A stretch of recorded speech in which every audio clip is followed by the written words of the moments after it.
ஸ்ரீராமஜெயம். அனைவருக்கும் வணக்கம். என் பெயர் ரம்யா. என்னுடைய பதிவு 610. இன்றைக்கி நம்ம பார்க்க போகிற தலைப்பு தசரதர், ராமர், லக்ஷ்மணன், பரதர் இவங்க 4 பேருக்கு உள்ள பாசத்தை பற்றி தான் நம்ம பேச போகிறோம். அயோத்தி மன்னரான தசரதர் கல்யாணம் ஆகி நீண்ட நாட்களாக குழந்தை இல்லை. உடனே தன்னோட குருவின் ஆலோசனைப்படி புத்திர காமிஷ்டியாக வளர்த்து 4 புதல்வர்களை பெற்றெடுத்தார். 4 பிள்ளைங்களையும் ராமர் கரிய செம்மல் நல்ல தசரத மன்னருக்கு ரொம்ப பிடிக்கும் ராமரை. உடனே என்ன பண்ணார், ராமனை அரசபைக்கு கூப்பிட்டு அவர் முன்னாடி நடக்கிறதையும் பார்த்து, முன்னழகையும் பார்த்து, பின்னழகையும் பார்த்து ஆசைப்பட்டு ராமரோட ஒவ்வொரு அசைவையுமே இவர் பார்த்து ரசித்து தன்னோட பாசத்தை வெளிப்படுத்தினார். பின்பு அதாவது அவர் என்னென்னா, நாராயணனே தனக்கு குழந்தையாக பிறந்திருக்கு அப்படின்னு சொல்லி ரொம்ப ராமரை பார்த்து பார்த்து ரசித்து வியந்து பாராட்டினார். அதன் பின்பு சின்ன 5 வயசாக இருக்கும்போது 4 பிள்ளைங்களையுமே கல்வி கற்கிறதுக்காண்டி குருகுலம் அனுப்பி அப்போ பிரிஞ்சு இருந்தது அதே அவரால் தாங்கிக்க முடியாமல் அப்பையும் பார்த்திங்கன்னா ரொம்ப ஒரு பாத்திரத்தை அதுலேயும் நம்ம பார்க்க முடியுது. அதன் பின்பு விஸ்வாமித்திரர் இந்த மாதிரி நான் வேள்வி நடத்தணும், எனக்கு ராம லக்ஷ்மணன் வேணும், பாதுகாப்பு கொடுங்க அப்படின்னு சொல்லி கேட்கும்போது விஸ்வாமித்திரர் கேட்டோன்னே இவருக்கு மறக்க முடியாமல் அனுப்பி வச்சு அவரோட பாசத்தை அதையும் நம்ம தெரிஞ்சிக்க முடியுது. பின்பு அதையும் முடித்து மிதுலைக்கு வராங்க. சீதா அம்மாவை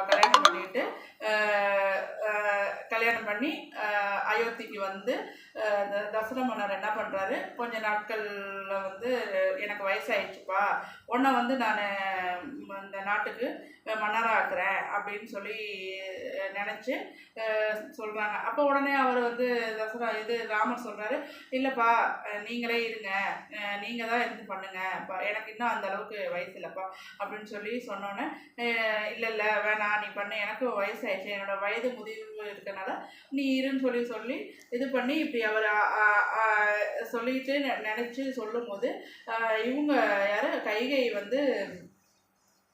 நீங்கள் எப்படி சொல்லலாம், இது என்னோட பையன்தான் இங்கே இருக்கணும், நீங்கள் எப்படி சொல்லலாம் அப்படின்னு சொல்லி கேட்டு இவங்க தசரத மன்னர்கிட்ட சண்டை போட்டுட்டு அதுக்கப்புறம் சொல்கிறாங்க, நீங்கள் எனக்கு 2 வரங்களை தரீங்க. அதில் முதல்ல என்னென்னா, ராமன் காட்டுக்கு போகணும், என் பையன்தான் இங்கே நாட்டுக்கு மன்னனாக ஆகணும், அயோத்தி நாட்டுக்கு அப்படின்னு சொல்லி சொன்னோன்னே இந்த இதை என்னால் ராமர்கிட்ட சொல்ல முடியாது அப்படின்னு சொல்லி அவர் மயக்கம் போட்டு விழுந்துடுறாரு.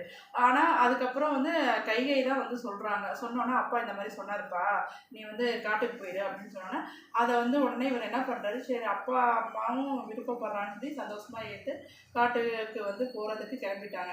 ஆனால் லக்ஷ்மண் சண்டை போடுறாரு, எப்படி நீங்கள் இது பண்ணலாம் அப்படின்னு சொல்லிட்டு சண்டை போட்டு அண்ணனுக்காண்டி பேசி இது பண்ணாங்க.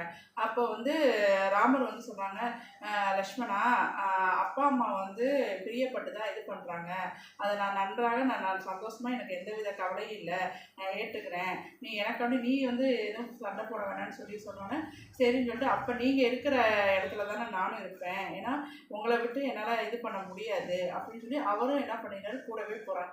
கூட சீதாம்மாவும் சேர்ந்து போயிட்டு காட்டில் இருக்காங்க. அப்போ காட்டில் லக்ஷ்மணன் பார்த்திங்கன்னா அண்ணனுக்காண்டி என்ன பண்ணுறாரு, பலா அதிபலா என்ற 2 மந்திரங்களை கற்று உணவுலாம் சரியான காட்டில் சரியான உணவு கிடைக்காது, எப்படி அரண்மனையிலேருந்து நல்ல ராஜ வாழ்க்கை வாழ்ந்துட்டு உங்கள் காட்டில் நமக்கு வேணுங்கிற அளவு இருக்குங்க.